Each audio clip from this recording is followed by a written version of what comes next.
नमस्कार बच्चों, आपका बहुत बहुत स्वागत है स्कूल गुरुजी में। मैं आप लोगों के सामने अब यहाँ से स्टार्ट करने जा रहा हूँ आप लोगों के लिए फिजिक्स, और मैं आप लोगों को इस बात की गारंटी देता हूँ कि आपको फिजिक्स पढ़ने में काफी मजा आएगा।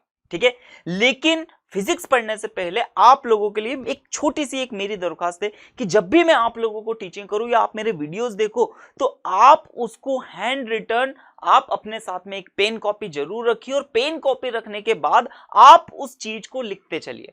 अगर आप उस चीज को लिखते नहीं चलेंगे तो बच्चों एक कंफ्यूजन हमेशा क्रिएट रहेगा, और मैं जितना आपको डिलीवर कर पा रहा हूं उतना शायद आप एक्सेप्ट ना कर पाए।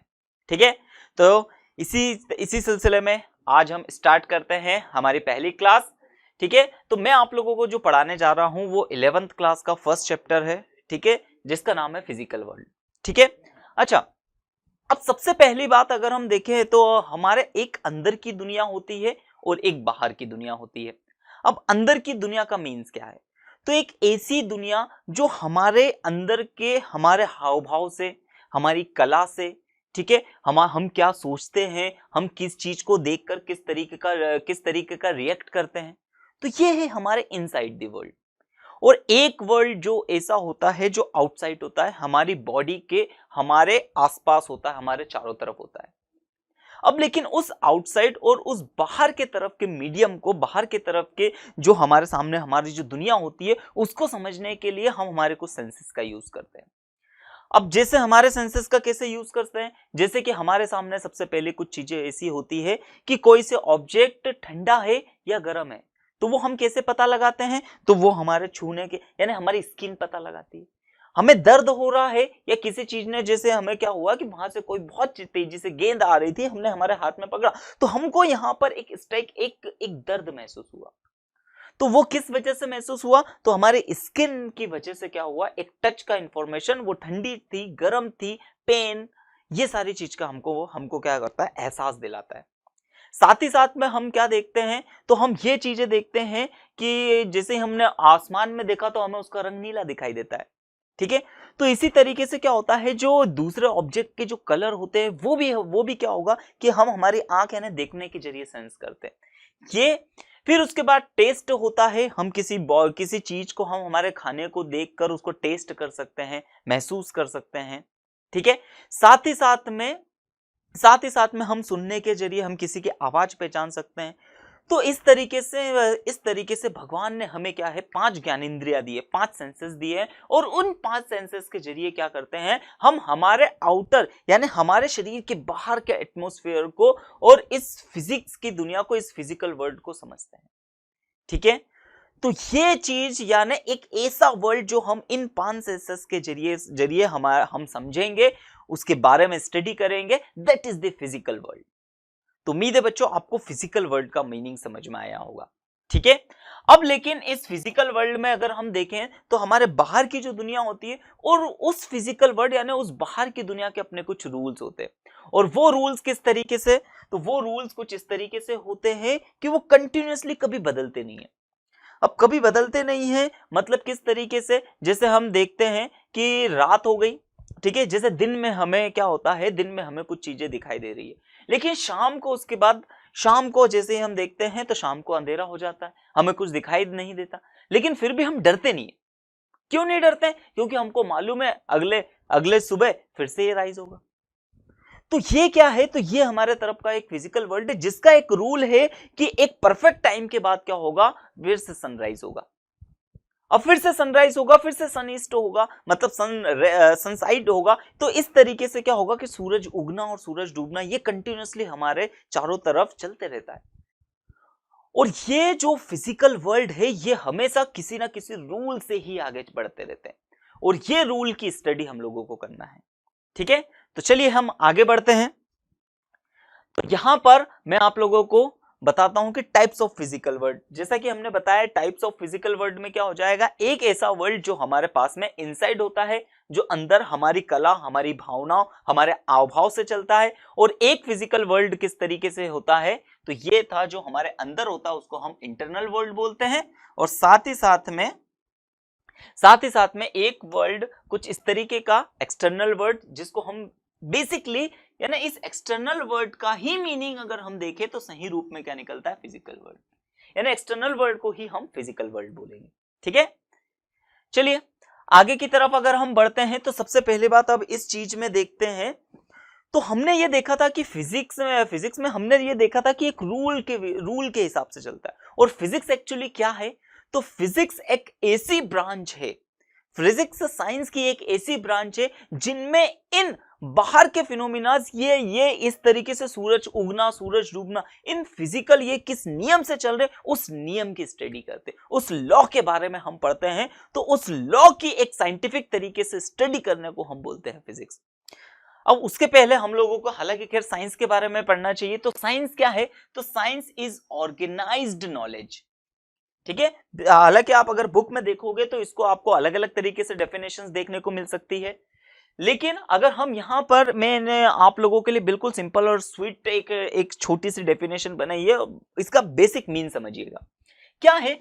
तो यहां पर एक जो मेन वर्ड है कि इस ऑर्गेनाइज्ड नॉलेज का मतलब क्या है, कि नॉलेज तो है लेकिन ऑर्गेनाइज्ड का मतलब क्या है।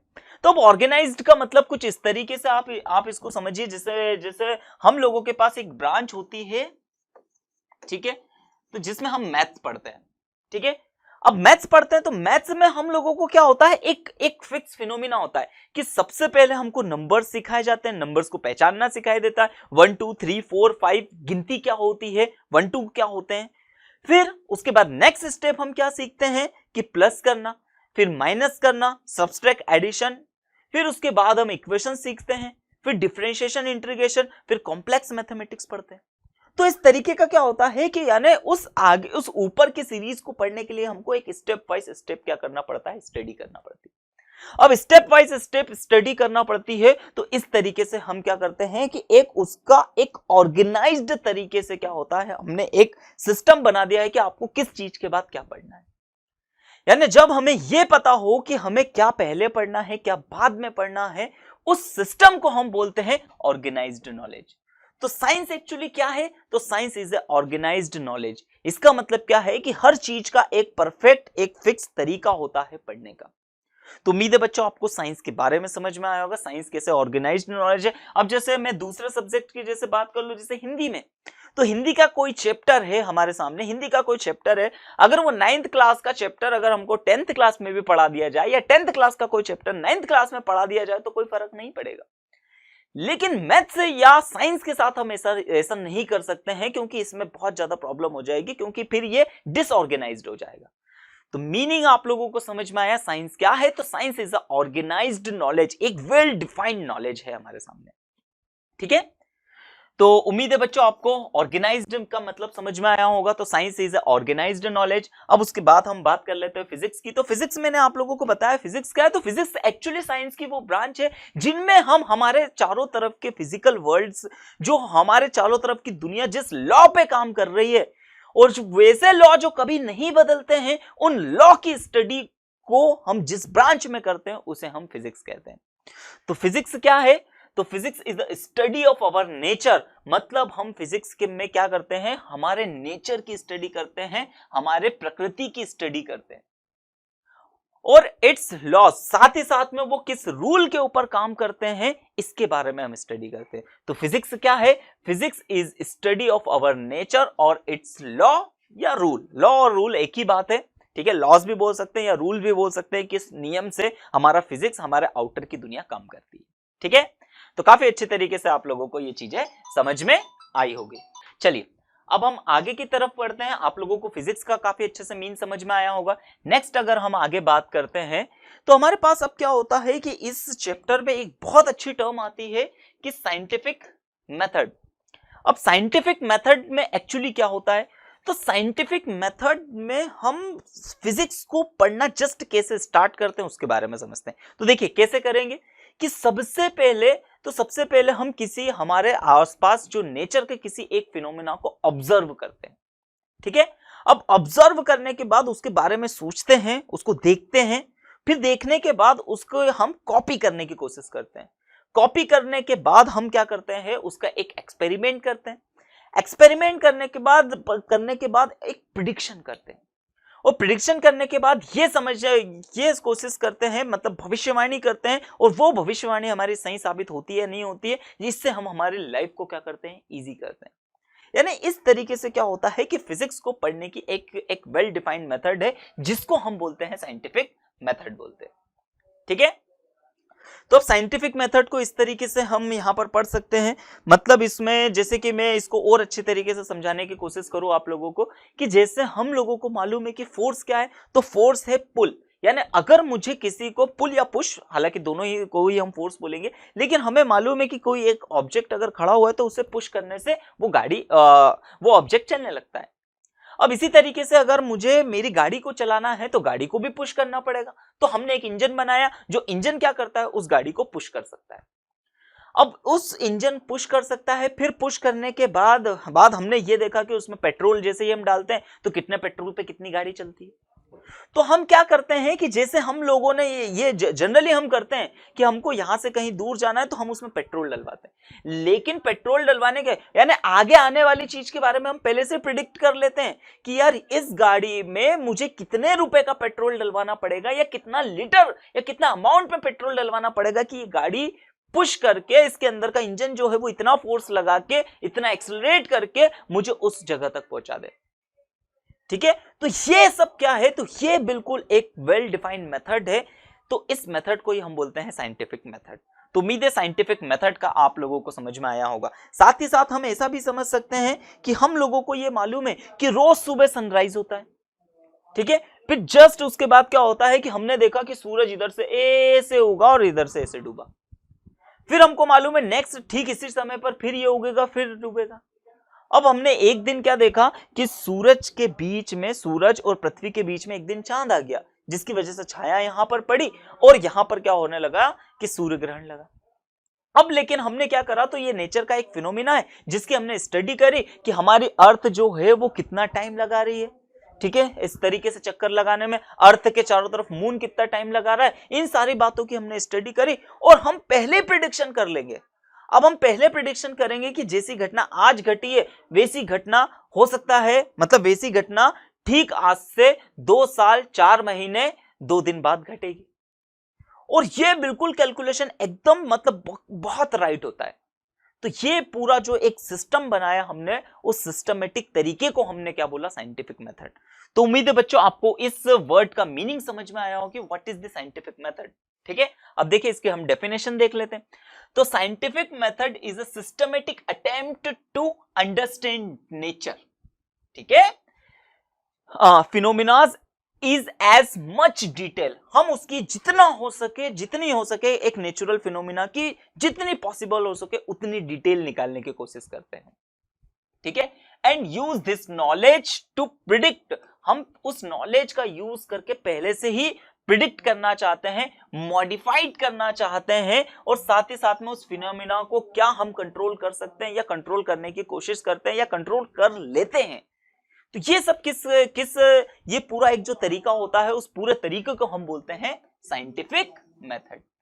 तो उम्मीद है बच्चों काफी अच्छे से आपको इस साइंटिफिक मेथड का मीनिंग समझ में आया होगा। एग्जाम में इस तरीके से के क्वेश्चंस पूछे जाते हैं आप लोगों से, बिल्कुल आपके स्कूल एग्जाम में इस तरीके से क्वेश्चंस पूछे जाएंगे कि what is the scientific method and right is step. अब इसके स्टेप्स देख लेते हैं। ठीक है, तो साइंटिफिक मेथड के अगर हम स्टेप्स देखते हैं तो सबसे पहला स्टेप्स क्या होता है, तो सबसे पहला स्टेप्स आता है जैसे ऑब्जर्वेशन। अब ऑब्जर्वेशन को किस तरीके से, तो हमने ये क्या देखा कि जैसे हमने ये देखा कि हमने जब बाहर गए तो हमारे नेचर में क्या होते हुए देखा, तो हमने देखा है कि सूरज उग रहा है, सूरज डूब रहा है। हमने एक और ये हमने ऑब्जर्व किया, हमने इसके साथ कोई छेड़छाड़ नहीं करी, ऐसा कौन कर रहा है हमें नहीं पता, लेकिन ये सिर्फ हमने एक ऑब्जर्वेशन किया कि ऐसा हो रहा है। फिर उसके बाद हमने देखा कि जहां पर नदी की गहराई कम है वहां पर पानी तेज बह रहा है, और जहां नदी ज्यादा गहरी है वहां पानी का बहाव कम है। ठीक है, तो ये हमने हमारे चारों तरफ क्या करा है, तो हमने ये हमारे चारों तरफ के इस नेचर को क्या करा, नेचर वाले जो फिनोमिना को ऑब्जर्व करा। अब ये ऑब्जर्वेशन करा, इसको कौन कर रहे, तो सीधी सी बात है इसको नेचर कर रहा है, हम नहीं कर रहे, लेकिन हमने सिर्फ ऑब्जर्व करा। तो ये होता है ऑब्जर्वेशन, फर्स्ट स्टेप कि हम नेचर के किसी फिनोमिना को ऑब्जर्व करते हैं। उसके बाद होता है हम उस ऑब्जर्वेशन की क्या करते हैं, कॉपी बनाने की कोशिश करते हैं, और कॉपी बनाने के बाद उसका एक कंट्रोल्ड एक्सपेरिमेंट करते हैं। अब कंट्रोल्ड एक्सपेरिमेंट किस तरीके से किया हमने, कि जैसे हमने देखा था पहले, हमने फर्स्ट पॉइंट में क्या ऑब्जर्व किया था, तो फर्स्ट पॉइंट में हमने इस तरीके की बातें ऑब्जर्व की थी कि जहां नदी की गहराई कम है, या फिर हमने ये देखा था कि पानी को जैसे ही हमने ढोला तो वो निकल गया, हमने उसको बोला कि रुक, तो वो नहीं रुका, चले गया। अब क्यों एक तरफ चले गया, तो हमने क्या करा, हमने लेबोरेटरी में देखा, तो हमने यही लेबोरेटरी में जब इसके एक्सपेरिमेंट को करके देखा तो हमने क्या करा कि एक टेबल पे पानी डाला, और टेबल को जब ए से किया तो पानी इधर बह के चले गया, टेबल को ए से किया तो जब पानी इधर को इधर बह के गया। अब ऐसा हम जब ऑब्जर्व कर रहे थे वहां नहीं कर पा रहे थे, क्यों नहीं कर पा रहे थे, क्योंकि पहाड़ को इस तरीके से करना पॉसिबल नहीं है। तो हमने क्या करा, उस नेचर के उस फिनोमिना की एक छोटी कॉपी बनाने की कोशिश करी, और उसके हिसाब से हम उसमें कुछ एडजस्टमेंट कर पाए, इस तरीके से उसके कंट्रोल्ड एक्सपेरिमेंट किए। तो अब हमने इस तरीके से क्या करने लगे, उसके कंट्रोल्ड एक्सपेरिमेंट करने लगे। फिर अगला टॉपिक आता है हमारे पास एनालिसिस। अब हमने जो कंट्रोल एनालिसिस किया, कंट्रोल्ड एक्सपेरिमेंट किया, अब उस एक्सपेरिमेंट के आधार पर हम कुछ एनालिसिस करते हैं। एनालिसिस करने का मतलब क्या होता है, इस एनालिसिस वर्ड का मतलब ये है कि अब हम उन कारणों के पीछे जाएंगे कि आखिर ऐसा क्यों हो रहा है, ऐसी कौन सी प्रॉपर्टीज है जो उसके ऊपर लग रही है। तो हमने क्या देखा था कि जैसे ही हमने उस टेबल के ऊपर पानी डाला, और पानी डालने के बाद उसको इस तरीके से करा तो वो इधर बहने लगता है। इसका मतलब क्या है कि पानी जो किसकी वजह से बह रहा है, तो पानी उस स्लोप की वजह से बह रहा है। अब स्लोप की वजह से बह रहा है तो हमको ये चीज पता चल गई कि हाँ ठीक है, स्लोप की वजह से, लेकिन और कौन से बेसिक फिनोमिनाज है जो इसके ऊपर लग रहा है। तो हमने ये देखा कि वो एक तरफ जो बेंच की हाइट थी वो ज्यादा थी, और एक तरफ बेंच की हाइट कम थी, जिसकी वजह से पानी जो था ये अधिक ऊंचाई से कम, यानी ज्यादा हाइट से कम हाइट की तरफ फ्लोट कर रहा था, बह रहा था। अब लेकिन ऐसा क्यों हो रहा है, इसका कारण हमने और डिटेलिंग में जानने की कोशिश करी, तो हमको यह पता चला कि क्या हो रहा है कि ऊपर से यहां तक नीचे में, ऊपर और नीचे में यहां पर क्या होता है, ग्रेविटेशन काम कर रहा है। तो ग्रेविटी की वजह से क्या होता है, पानी नीचे जाने की कोशिश करता है। फिर हमने देखा कि उसके ऊपर ग्रेविटी का एक फोर्स लगता है, फिर स्लोप की वजह से उस फोर्स के हमको कंपोनेंट लगते हैं। अब फोर्स के कंपोनेंट लगते हैं तो उसका एक कंपोनेंट होता है, फोर्स का एक कंपोनेंट है जो उस पानी को नीचे की तरफ ला रहा है, हमने ये देखा। तो अब देखिए, तो इस तरीके से जब मैंने एनालिसिस करा तो उस एनालिसिस के भी दो तरीके के हो गए, दो तरीके या दो पार्ट्स हम बोल सकते हैं कि दो तरीके के एनालिसिस हो गए। सबसे पहला एनालिसिस क्वालिटेटिव। तो क्वालिटेटिव एनालिसिस का मतलब क्या होता है कि क्वालिटेटिव एनालिसिस में क्या हो रहा है कि जब हमने पानी डाला, यानी किस फिनोमिना, उस कारण का जब हम पता लगाते हैं तो उसको कहते हैं क्वालिटेटिव एनालिसिस। अब क्वांटिटेटिव एनालिसिस का मतलब क्या होता है, तो अब हमने ये तो पता लगा लिया कि भैया कि ग्रेविटी की वजह से, स्लोप की वजह से, फोर्स के कंपोनेंट की वजह से क्या हो रहा है, पानी बहता है। लेकिन ऐसा हम क्या करें, अगर हमने क्या करा, उस स्लोप को ज्यादा बढ़ा दिया, हाइट ज्यादा कर दी, कितनी हाइट कर दी, या स्लोप को हम कितना करें या कितना बढ़ाएं या कितना घटाएं कि उस पानी की स्पीड के बारे में भी हमको पता चले। अगर मैं पानी को 1 डिग्री बढ़ाता हूं तो 1 डिग्री बनाने से पानी की स्पीड में कितना चेंजेस आता है, कितनी स्पीड बढ़ती है उसकी, या 2 डिग्री कम कर देने पर कितनी कम होती। तो इसको हमने क्या करा, तो हमारे उस ऑब्जर्वेशन को, उस एनालिसिस को हमने एक क्वांटिफाइड कर दिया। अब क्वांटिफाइड कर दिया तो इसको हमने क्या बोला, क्वांटिटेटिव एनालिसिस। तो मीनिंग समझ में आ गया। मतलब जब हमने ये देखा कि हाँ ठीक है, पानी हाइट की वजह से ऊपर से नीचे जा रहा है, लेकिन कितने हाइट की वजह से कितना स्पीड जा रहा है, या क्या उसके पास स्पीड बनेगी, तो वो बोलते हैं हम क्वांटिटेटिव। मीनिंग समझ में आया। कारण की बात करेंगे तो क्वालिटेटिव एनालिसिस, और जब उसके पीछे कितने से कितना, तो उसको हम पढ़ेंगे किसमें, क्वांटिटेटिव एनालिसिस में। ओके, चलिए। तो इसके बाद अगला हमारे पास इसका पॉइंट आता है, वो है फिर मैथमेटिक मॉडलिंग। अब मैथमेटिक मॉडलिंग का मतलब समझिएगा। अब मैथमेटिक मॉडलिंग का मतलब ये होगा कि हमने क्या करा कि इस तरीके से ढेर सारा ऑब्जर्वेशन करने के बाद हमने एक ब्रांच मैथमेटिक्स की हेल्प ली, और उस मैथमेटिक्स की हेल्प के बाद हमने क्या करा, उसका एक फॉर्मूला डिस्क्राइब करा।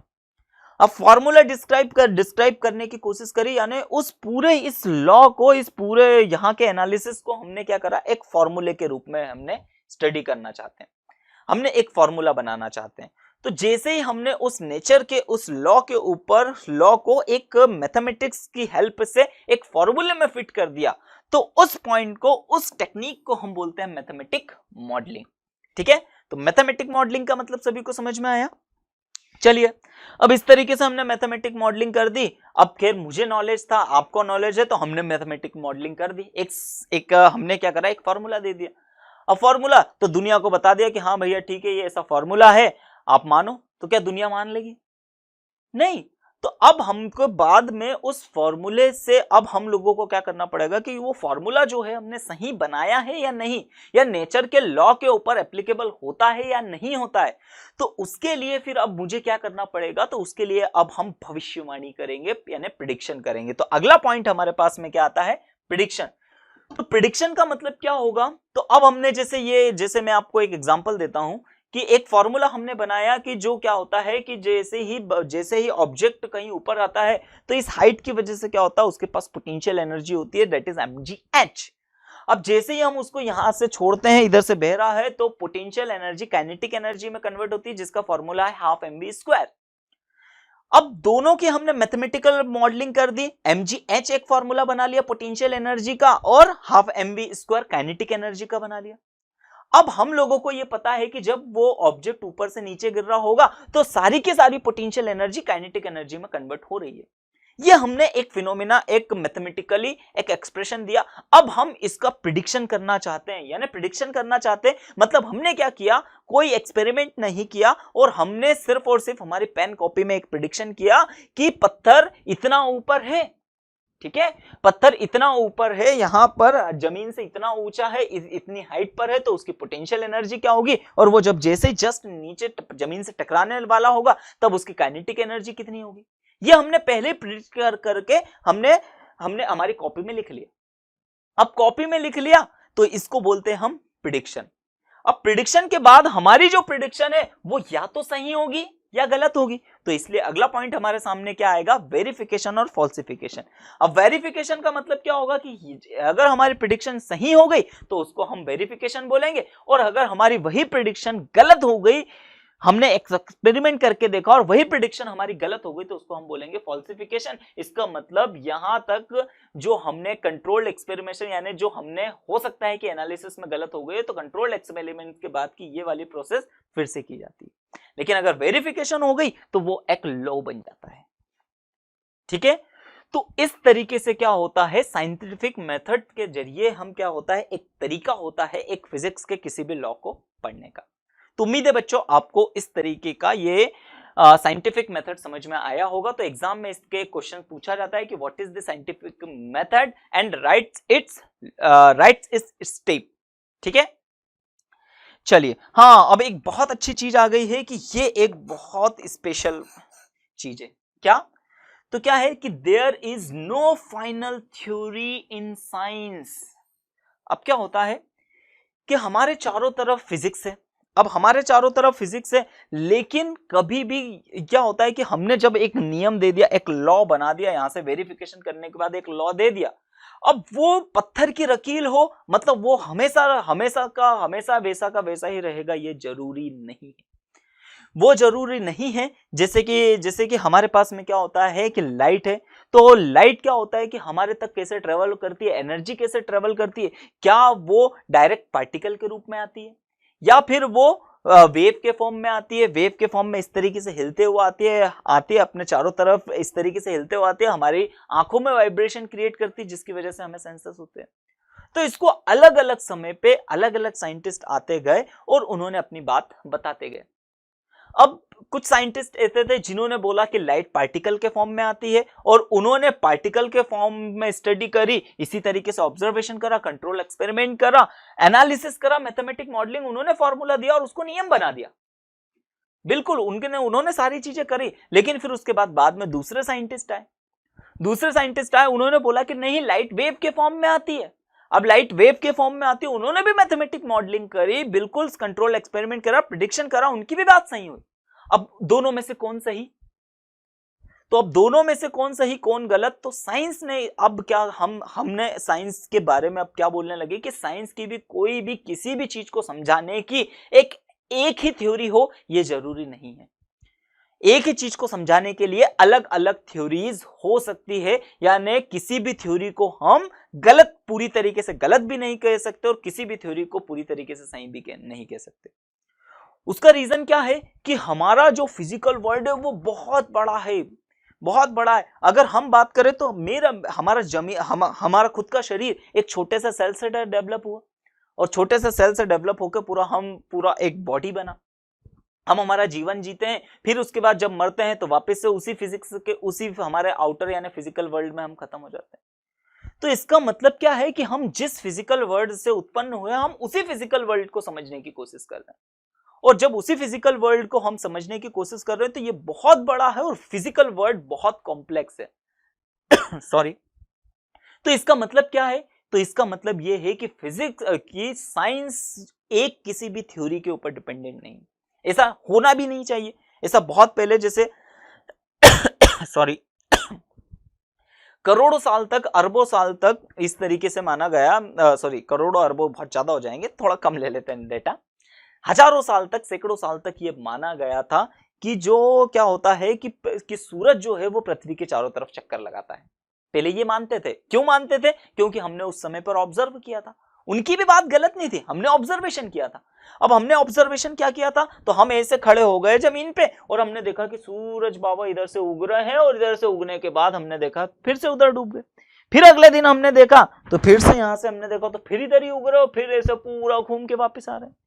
तो हमने क्या देखा था? तो हमने ये माना था कि पूरा जो यूनिवर्स का जो केंद्र बिंदु हमने हमारे अर्थ मानी थी, और इसका मतलब क्या था कि सन अर्थ के चारों तरफ चक्कर लगाता था। हजारों साल तक ये थ्योरी मानी गई।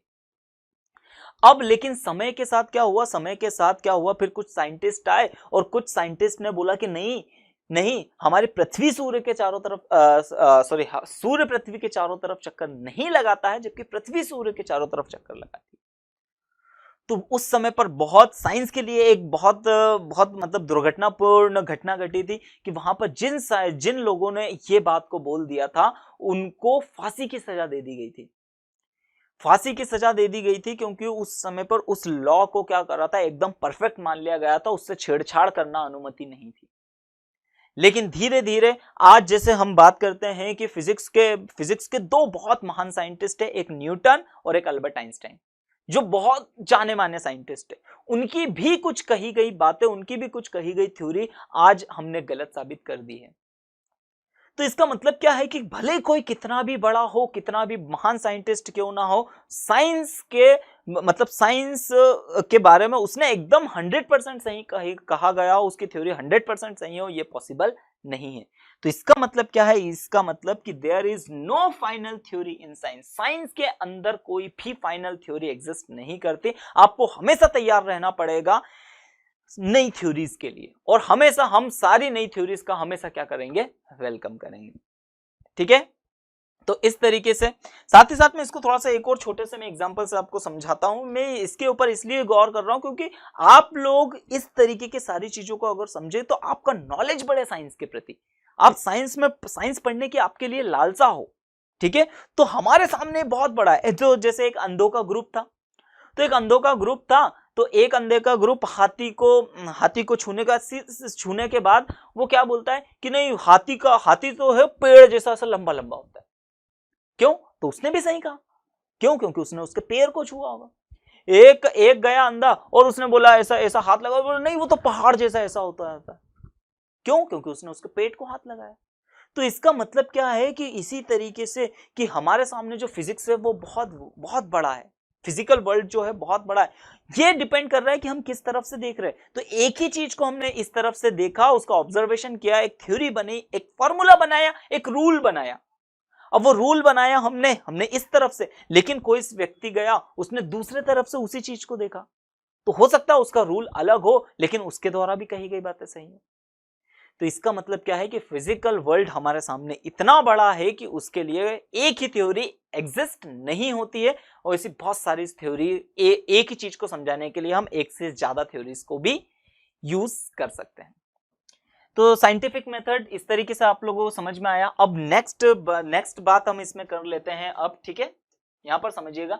अब प्रिंसिपल थ्रस्ट ऑफ फिजिक्स। अब थ्रस्ट का मतलब यहां पर क्या है, तो थोड़ा सा इसको समझने की कोशिश कीजिएगा। प्रिंसिपल थ्रस्ट ऑफ फिजिक्स, तो अब हमने क्या देखा कि सबसे पहली बात तो हमने हमारे चारों तरफ जब फिजिकल वर्ल्ड को इस तरीके से देखा तो हमको ढेर सारे फिनोमिनास दिखे। अब ढेर सारे फिनोमिनास दिखे, इसका मतलब पानी ऊपर से नीचे आ रहा है, ठीक है, गेंद इस तरीके से नीचे गिर रही है, हवा चल रही है, मतलब हवा चल रही है। और फिर हमने ये देखा कि जब क्या होता है कि एक एरोप्लेन को जब आगे पुश किया जाता है तो उसके ऊपर एक फोर्स लगता है जिसकी वजह से फ्लोट कर पाता है, नदियां चल रही है, इलेक्ट्रिसिटी, पंखा घूम रहा है, और ढेर सारी हमने थ्योरीज बनाई। बहुत सारे हमने क्या करे, ऑब्जर्वेशन करे, और बहुत सारे सैकड़ों ऑब्जर्वेशन करके सैकड़ों लॉ बना लिए। अब हमारे सामने सबसे बड़ी प्रॉब्लम यही होगी कि अब उसकी हमको स्टडी करना है। फिजिकल वर्ल्ड एक तो बहुत बड़ा है, यानी उसके अंदर बहुत सारे ऑब्जर्वेशन है, और बहुत सारे ऑब्जर्वेशन है, इसका मतलब क्या है कि उसके सैकड़ों, उसके थाउजेंड्स लॉ बन सकते हैं। अब उन थाउजेंड्स लॉ को एक एक करके पढ़ना दैट इज नॉट पॉसिबल। तब हम लोग क्या करते हैं, तब हम लोग ये काम करते हैं कि जितने भी हमने ये सोचा कि जितने भी ये लॉज हैं वो सारे के सारे लॉज, जो जितने भी तरीके की ये चीजें काम कर रही है, वो किसी ना किसी हम करके उन सारे लॉ को एक ही लॉ से रिलेट कर, मतलब एक ही थ्योरी पढ़ लें हम, ठीक है। यानी जितने हमने अलग अलग लॉ बनाए हैं उस लॉ को अलग अलग इंडिविजुअल ना पढ़ के एक कर ले, एक कंबाइन कर ले, यानी एक ही कारण के पीछे दौड़े, एक ही कारण को पकड़े। तो जब इस तरीके के बहुत सारे फिनोमिनास को एक ही कारण से हम समझने की कोशिश करते हैं, उसका मतलब होता है थ्रस्ट। तो प्रिंसिपल थ्रस्ट ऑफ फिजिक्स का मतलब आप लोगों को समझ में आया। तो इसको देखिए, इसको मैं और थोड़ा सा इसको समझाने की कोशिश करता हूं। जैसे हमारे पास होता है, जैसे हमारे पास क्या होता है कि मैंने क्या किया, ठीक है, तो हालांकि ये तो मेरे पास डिजिटल बोर्ड है, ये आपने देखा होगा, अपने स्कूल्स वगैरह में देखा होगा कि जो व्हाइट बोर्ड होता है। अब व्हाइट बोर्ड पे क्या करा, मैंने एक क्या करा कि चौक को व्हाइट बोर्ड पे इस तरीके से रब किया, तो क्या देखा हमने कि चौक के कुछ पार्टिकल्स उसके ऊपर चिपक गए, ठीक है। अब चिपक गए, अब फिर उसके बाद हमने जब बाहर एटमॉस्फेयर में देखा तो वहां पर क्या हुई, लाइटनिंग हुई, मतलब बिजली भी चमकी।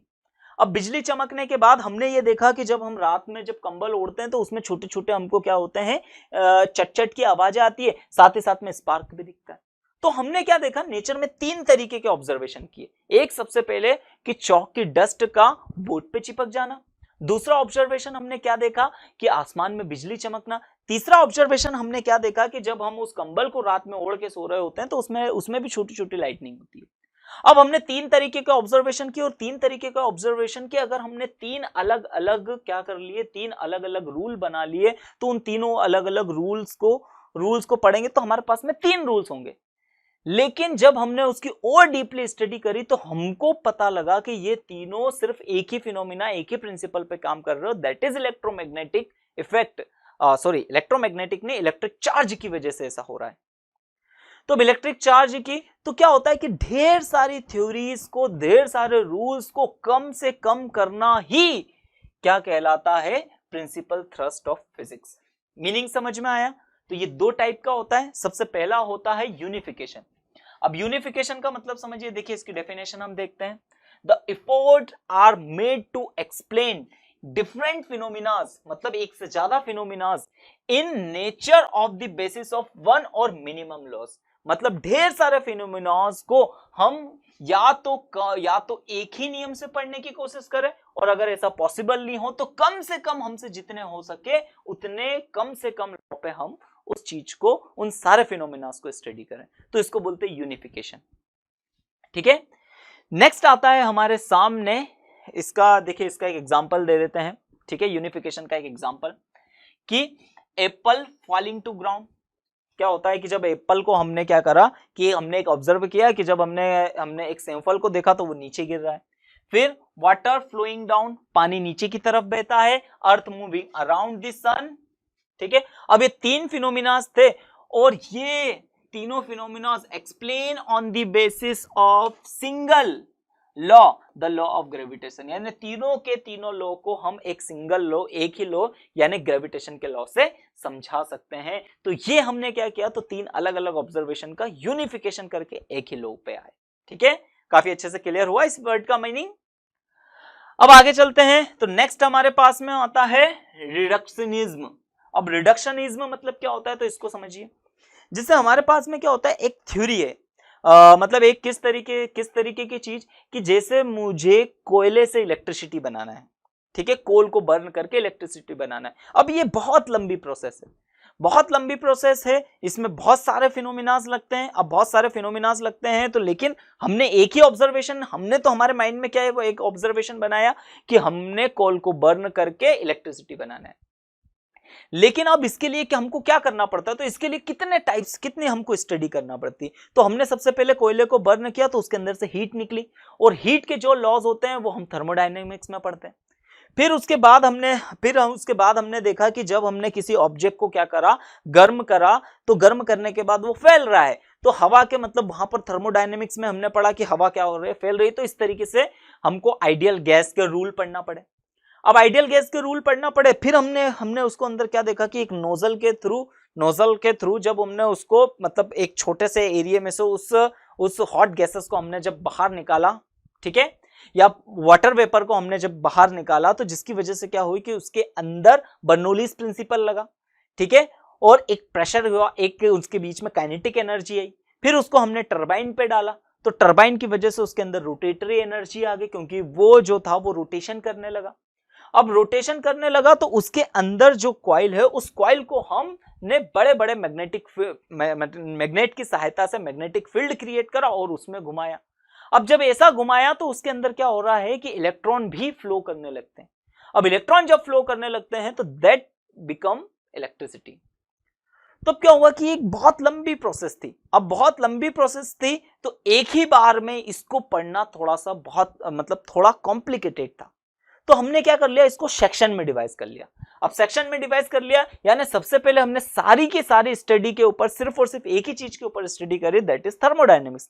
कि थर्मोडायनेमिक्स में हम डीपली स्टडी कर लेते हैं। फिर थर्मोडायनेमिक्स के बाद डीपली स्टडी करने के बाद हमने किसके अंदर इलेक्ट्रोमैग्नेटिक इंडक्शन के बारे में पढ़ा, और इलेक्ट्रोमैग्नेटिक इंडक्शन उसके बारे में एक अलग से एक थ्योरी पढ़ी, पूरी थ्योरी, और बाद में उसको मर्ज करना सीखा, और इस तरीके से हम पहुंचे कोल से इलेक्ट्रिसिटी तक। तो ये क्या होता है, एक बड़ी थ्योरी को छोटे छोटे पार्ट में पढ़ने को सेक्शनिज्म कहते हैं, ठीक है, सॉरी रिडक्शनिज्म कहते हैं, या सेक्शनिज्म भी बोल सकते हैं इसको, ठीक है। तो अब देखिए, टू अंडरस्टैंड और derive the properties of a bigger और more complex system, the properties of its simpler constituents are taken into account. ठीक है, मतलब समझ में आ रहा है कि अगर हमारे पास एक लंबी और एक कॉम्प्लेक्स, अगर हमारे सामने एक दुनिया है या एक ऑब्जर्वेशन है, कोई फिनोमिना है, तो हम उसके छोटे छोटे कॉन्स्टिट्यूएंट पार्ट करके उनकी स्टडी करते हैं। This approach is called reductionism. इस अप्रोच को, इस तरीके को हम बोलते हैं रिडक्शनिज्म। अब इसका एग्जाम्पल वही जो कोल वाला मैंने बताया उसी का आपको एग्जाम्पल भी है। क्या एग्जाम्पल है कि converting chemical energy of coal into electrical energy. तो यानी कोल के पास जो होता है केमिकल एनर्जी से हम इलेक्ट्रिकल एनर्जी बनाना चाहते हैं, तो इसके लिए हम क्या करते हैं, तो इन पावर हाउस, ठीक है, अब हम क्या देखेंगे, तो in power house is complex process in powerhouse is a complex process but can be understand it divided into small parts each basis in different principle of physics। ठीक है, तो इतने बड़े कॉम्प्लेक्स को हम छोटे छोटे रूप में करके स्टडी करते हैं, जिससे हमारी स्टडी क्या होती है, इजी बन जाती है। तो काफी अच्छे से समझ में आया होगा। तो बच्चों फिर से, तो आज की क्लास में हम इतना ही पढ़ते हैं। तो आप लोगों को अगर मेरे वीडियोस अच्छे लग रहे हैं तो प्लीज हमारे चैनल को सब्सक्राइब कीजिए, वीडियोस को लाइक कीजिए और साथ ही साथ में इस वीडियो को अपने दोस्तों के बीच में शेयर कीजिए। आप जब शेयर करोगे तो मुझे ये कॉन्फिडेंस आएगा, मुझे अच्छा लगेगा कि हाँ आप लोगों को समझ में आ रहा है। आप लोग कमेंट्स कीजिए, मैं आपके कमेंट्स को पढ़ूंगा। साथ ही साथ में क्या मुझ में कमियां हैं आप बिल्कुल अब कमेंट्स करके बताइए। अगर आपको लगता है कि सर थोड़ा सा और पढ़ा आप किस तरीके से अच्छा कर सकते हैं, तो मैं हमेशा अपने आप को अच्छे से अच्छा करने की कोशिश करते रहूंगा। ठीक है, तो आपका बहुत बहुत धन्यवाद। ठीक है, और इसी तरीके से मैं आप लोगों को फिजिक्स पढ़ाते रहूंगा ताकि आपका फिजिक्स के प्रति इंटरेस्ट हमेशा जागते रहे। ओके, धन्यवाद।